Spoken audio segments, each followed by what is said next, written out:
This is the one I've taken off. The other side of the shell was done, and now I'm waiting on this side of the shell to cure. Slowly but surely to cure. I'm about to bring out the heat gun because it is getting a little cooler out. It's taking a lot longer than it did earlier.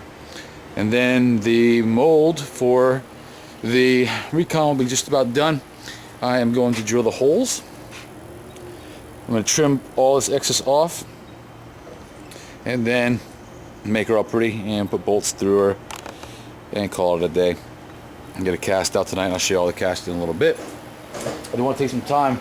Bruce is at work once again, and I wanted to share with you all some items that he had given me in exchange, of course, for a Hayabusa. But the point is, he gave me 2 of these, and they're freaking amazing. One is clamshelled, which I'll put a hinge on so it can be wearable, and the other one is complete.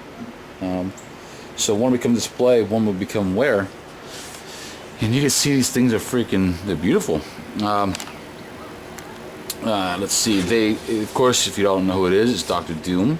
I do not know who made them. He does. I could ask him later, but they're made with smooth cast product, and looks like either fiberglass jelly or resin jelly, or looks like matte, a little bit of matte with resin.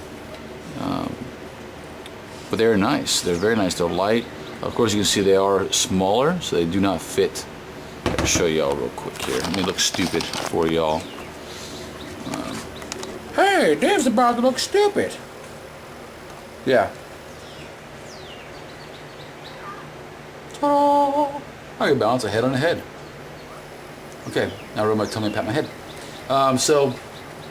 But you can see that with it clamshelled, this piece will actually fit on my face, like snug, with a bug in a rug. My eyes and nose. My nose actually goes in the nose. My eyes are actually at the eyes, and I'm assuming my mouth is therefore at the mouth. But beautiful pieces. Thank you, Das Brutas. Das Brutas. So I'm bored. I gotta cast out a Busa tonight for him. Actually, Brittany might do it for me. And then we'll do a couple casts of these. Ooh. And this is about done.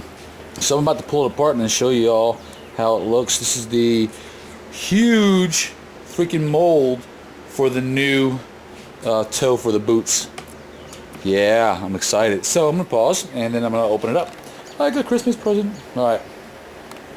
Okay, you all remember this right here. This was the one we actually, the credit, I'm going to say this right now, the credit that goes to the new mold for this. I made the first mold, right? And I'll pause 1 second here. Okay. The initial one I did was on clay. Then I did this hasty mold real fast at our get together to give a class on how to do a mold, a hasty mold at that. And you see a very thin shell, heated up really good, very little resin to it, and it was enough to get 1 cast out of it, which was this one right here. Then, and I still kept it because I just don't want to get rid of it, but then he sanded it, detailed it up with the Dremel, added all my final fixtures to it, closed the back off, right? And then Das Brutas made his first mold. We did not do a cast of it yet, but I will do a cast of it tonight, or briefly. I got a few things I got to do first, but here you go. This thing is freaking thick. A little bit of cardboard stuck to it because it's soaked in, but other than that, this freaking thing is huge. It does not need a shell, and it will probably live forever. But you can see my whole hand fits up in that thing. All right, but that will produce these, the cleaned up version of the toe. So there you go, Das Brutas' first mold. All right, just a standard box mold for it, and it came out rather sweet. You can use fluxifoam in these. You can use any of your smooth cast products, and you can probably and you could use your Rondo. So half the boot is now complete. It's molded, done, and molded. So you can start producing better toes, more detailed, to the McFarlane toys, by the way. And then over here we have the almost complete Recon helmet. All right, I'm about to warm it up, Chris. Now, see, I'm old, so I can do that. But I'm about to drill the holes needed. Probably 1, 2, 3, 4, 5 holes to keep the shell together. Make sure that the bolts fit, and then I will pry it apart. Take out the master. Check out the mold, because I haven't seen the mold yet, of course. Put it back together and do my first cast, and I will be back to show you first cast. That's one heck of a wall, isn't it? And look at the keys on that. Very well detailed keys. That key freaking huge. Okay, so be right back. Alright, y'all remember this, right? This is Joe's master. It's a little hard to see in here. Wow, a lot of stuff in the background. It really wants to autofocus. Let me try to change positions, but it's got a lot of clay added to it, so it really needs to be cleaned up. So Joe, I will get it cleaned up for you. I'll probably pull the visor out, get that area all cleaned up. What I wanted to show you is this right here. You can see I added the bolts and stuff to it. 5 total, not 16 to 18 like my boosters got. And there's a little gift inside of it.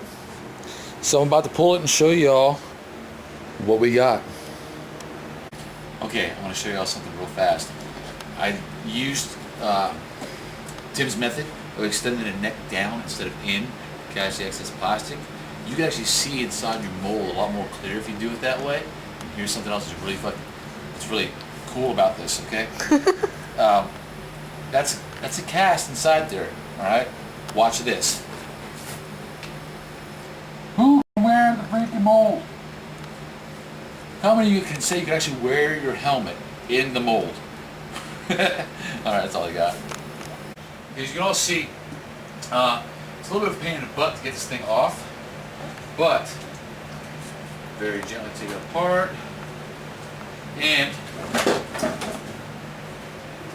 she is well worth the wait. So you capture the detail of that paint on top. I'm gonna have to do a separate video. What are we sitting at as far as time, dear? 8:17. 8:17. This, I'm gonna get a close up and pause real quick. Okay, real fast, I want to go over the shell. Look at this shell. The shell is so freaking unbelievably light, and the keys have all the detail from the cups in them. This is my perfect mold. This thing is so thin, it comes apart like butter. That's pretty. It's like, wow, you should have recorded that. I did put a slice here in the front and a slice here in the back, and the reason being is because I created a neck. That's about that much. Why is it so zoomed in? But there's about that much neck on it. Look how much neck. That's just for overflow, and so it's a little bit harder to pull back, but it doesn't rip. It's a straight cut. It's not the S cut, and that's the front where it's cut. You can't tell. There's no flash at all on the front cut, but on the back cut, I was unaligned a little tiny bit right here. You can see it, but what is that? Some sandpaper and it's done. So that's the slit in the back. But you can see how she turned out. This is probably going to be the new master. So I'm thinking, you can see she cleaned some clay out of the mold. But I'm thinking this is going to be the new master. I can actually detail it a little bit better, go deeper with any of the grooves that I need to.